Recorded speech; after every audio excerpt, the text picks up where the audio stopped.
भारत हिंदुस्तान है, हिंदू और भारत अलग हो नहीं सकते। भारत को भारत रहना है तो भारत को स्व का अवलंबन करना पड़ेगा, हिंदू रहना ही पड़ेगा। और हिंदू को हिंदू रहना है तो भारत को एकात्म और अखंड बनना ही पड़ेगा। राष्ट्रीय स्वयंसेवक संघ के प्रमुख मोहन भागवत अक्सर कुछ ऐसा कह जाते हैं जो दिमाग पर नहीं सीधे दिल पर घर कर जाता है। मोहन भागवत ग्वालियर दौरे पर आए हैं। इस दौरान वह जीवाजी यूनिवर्सिटी के अटल बिहारी वाजपेयी सभागार में आयोजित स्वदेशी समूह की स्वर्ण जयंती समारोह में शामिल हुए, जहां उन्होंने कार्यक्रम को संबोधित करते हुए कहा कि हिंदू और भारत अलग नहीं हो सकते। भारत को भारत रहना है तो भारत को हिंदू रहना ही पड़ेगा। हिंदू को हिंदू रहना है तो भारत को अखंड बनाना ही पड़ेगा। आरएसएस प्रमुख ने कहा कि हिंदू के बिना भारत नहीं और भारत के बिना हिंदू नहीं। भारत टूटा, पाकिस्तान हुआ, क्योंकि हम इस भाव को भूल गए कि हम हिंदू हैं। वहाँ के मुसलमान भी भूल गए। खुद को हिंदू मानने वालों की पहले ताकत कम हुई, फिर संख्या कम हुई, इसलिए पाकिस्तान भारत नहीं रहा। उन्होंने आगे कहा कि ये हिंदुस्तान है और यहाँ परंपरा से हिंदू लोग रहते आए हैं। जिस बात को हिंदू कहते हैं उन सारी बातों का विकास इस भूमि में हुआ है। भारत की सारी बातें भारत की भूमि से जुड़ी हुई है।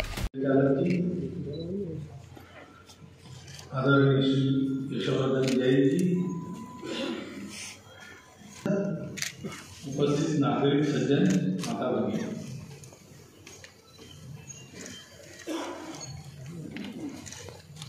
स्वदेश को 50 वर्ष पूरे हुए।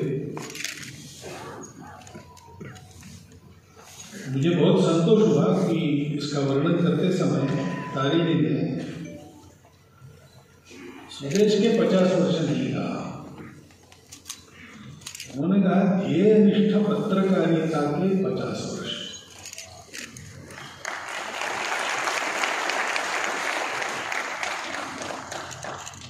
और यहाँ बैठे हुए किसी को समझने में बाधा नहीं हुई कि वो स्वदेश के बारे में कह रहे हैं।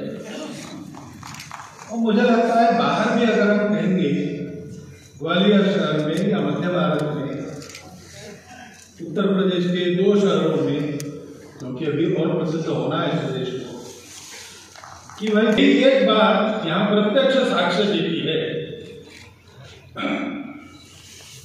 कि जिस संकल्प से पूजनीय सुदर्शन जी के आशीर्वाद से और अटल जी, राजमाता जी, माणिकलाल जी, वाजपेयी जी जैसे तपस्वी पत्रकार, इन सबके सदाशय से ये शुरू हुआ है। दिशाएं कायम रही है, दशाएं बदलती रही है और अस्ताचल पर जाता है तब भी ला रही है। संपत्तौ च विपत्तौ च साधुनाम एकरूपता। तो स्थिति समृद्धि की हो अथवा विपन्नता की हो, साधुओं का व्यवहार, साधुओं का चाल चलन, साधुओं का रूप एक ही रहता है। तो सब समझ कर रहे हैं। अब 50 साल से उनकी तपस्या चल रही है तो हमारा भी काम बनता है। वहीं सीएम शिवराज सिंह चौहान ने कहा कि आजादी से पहले का मीडिया वो युग था जो देशभक्ति से भरा था। फिर दूसरा दौर आया तो वामपंथी आ गए और तमाम तरह से देश को तोड़ने की साजिशें रचते रहे। लेकिन फिर से देशभक्ति वाली मीडिया का दौर आया है, जहां गौहत्या, कश्मीर से धारा 370 की समाप्ति जैसे देश हित के कई मुद्दों को देश के पाठकों के सामने रख रहे हैं, जिसका उदाहरण है। साथ ही उन्होंने कहा कि बीते 5-10 साल में बहुत परिवर्तन आया है। कुछ ऐसा भी हुआ है जहां बड़े घराने टीवी और अखबार निकल रहे हैं। कुछ शराब ठेकेदार, रेत माफिया प्रोटेक्शन के लिए अखबार निकाल रहे हैं।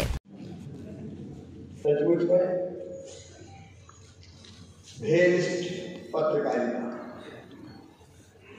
मूल्य आधारित पत्रकारिता, राष्ट्रीय विचार, सटीक समाचार की पत्रकारिता, यह स्वदेश का अपना वैशिष्ट्य रहा है। अगर हम वर्तमान समय में समाचार जगत को देखें, मीडिया को देखें, एक आजादी के पहले का मीडिया जिसका उद्देश्य यह था कि देश को हम स्वतंत्रता कैसे दिलाएं, डरपोक मुकाबले को तो अखबार निकाले, या दादा माखनलाल चतुर्वेदी जैसे मुझे तोड़ लेना बनवानी उस पद पर तुम देना फेंक, मातृभूमि पर शीश चढ़ाने जिस पर जाने दी एक वो युग था देशभक्ति से भरा हुआ। फिर आया आजादी के बाद का काल,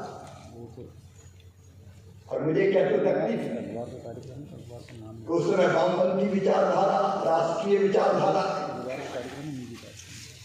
उसने जड़े जमा दी थी। उस समय प्रदेश की यात्रा प्रारंभ हुई। गोहत्या जैसे मामले, गोहत्या बंद कर, धर्मांतरण आंदोलन, कश्मीर से धारा 370 की समाप्ति, एक पूरी संजीदगी के साथ, पूरी गंभीरता के साथ पाठकों के बीच में रखने का प्रयत्न किया। ने गोवंश के वध पर प्रतिबंध लगाने का काम किया। धर्मांतरण की बात हुई, धर्मांतरण इस सुचक्र को भी देश ने समझा और आज भारतीय जनमानस बदल रहा है। राम भगवान का विरोध करने वाले रामदूत गा रहे हैं, हनुमान चालीसा का पाठ कर रहे हैं।